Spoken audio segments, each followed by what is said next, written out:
धन्यवाद संचालक महोदय, आपने मुझे इस आदिवासियों के इस ऐतिहासिक दिवस पर मुझे अपनी बात रखने का जो अवसर प्रदान कर दिया, उसके लिए मैं आपको बहुत बहुत धन्यवाद देना चाहूँगा। साथियों, आज का जो ऐतिहासिक विश्व आदिवासी दिवस हम लोग मनाने जा रहे हैं, इसकी शुरुआत इस फ्लैश ब्लॉक में हमारे बीच में नहीं रहे भाई जगदीश सिंह पांडोर ने उसका आह्वान किया था। साथियों, एक बार मैं उनको दिल से जोहार धन्यवाद ज्ञापित करना चाहूंगा कि आपने इस फ्लैश ब्लॉक को जगाने का काम किया, आपने इस पूरे ब्लॉक को एक करने का काम किया।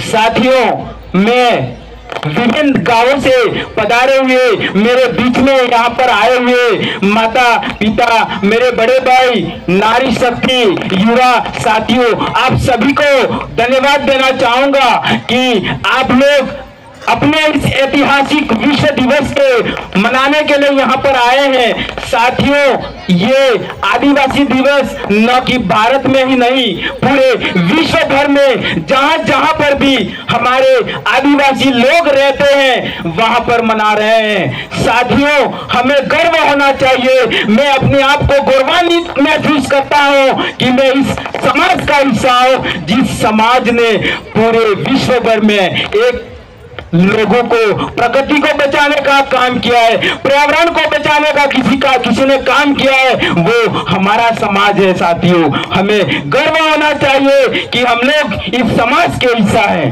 साथियों, मैं आपको बता देना चाहता हूं कि जो हमारे पूर्वज थे, जिन्होंने कहीं संघर्ष करके, कहीं लड़ाइयां लड़के हमारे इन आदिवासी भाइयों के लिए जो संविधान बना, उस संविधान में कुछ मूलभूत संवैधानिक अधिकार दिए थे, उस अधिकारों को बचाने का समय है। साथियों, आज का ये दिन हमें इसलिए दिया गया है सरकार ने पूरे विश्व में कि हम लोग सभी इस विश्व आदिवासी दिवस पर एकत्रित होकर जो हमें संवैधानिक अधिकार मिले हुए हैं, उन अधिकारों को जाने, उन अधिकारों को समझे, उनको किस तरीके से बचाया जाए, इस पर काम करना होगा।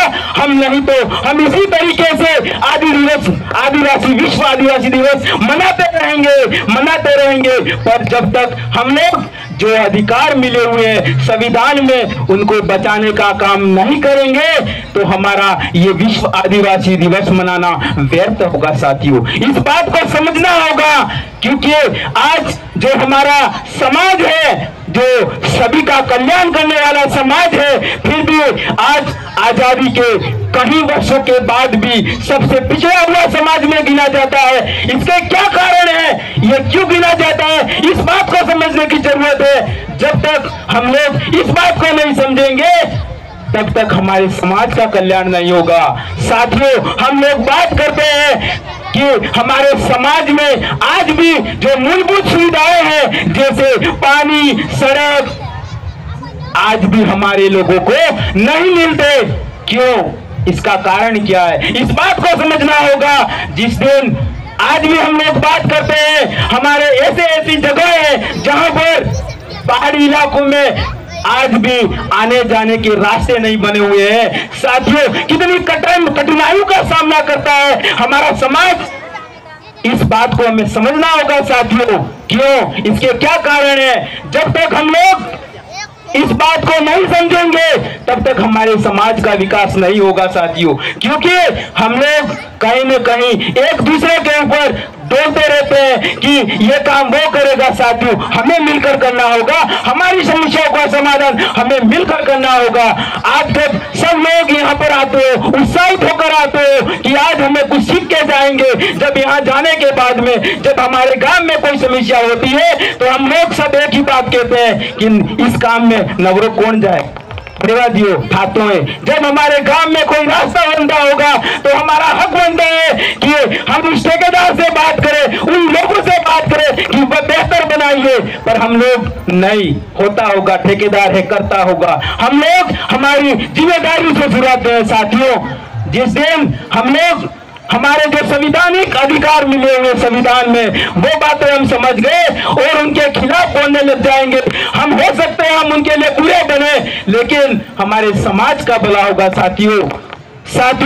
हमारे पास में काफी अच्छे अच्छे वक्ता हैं।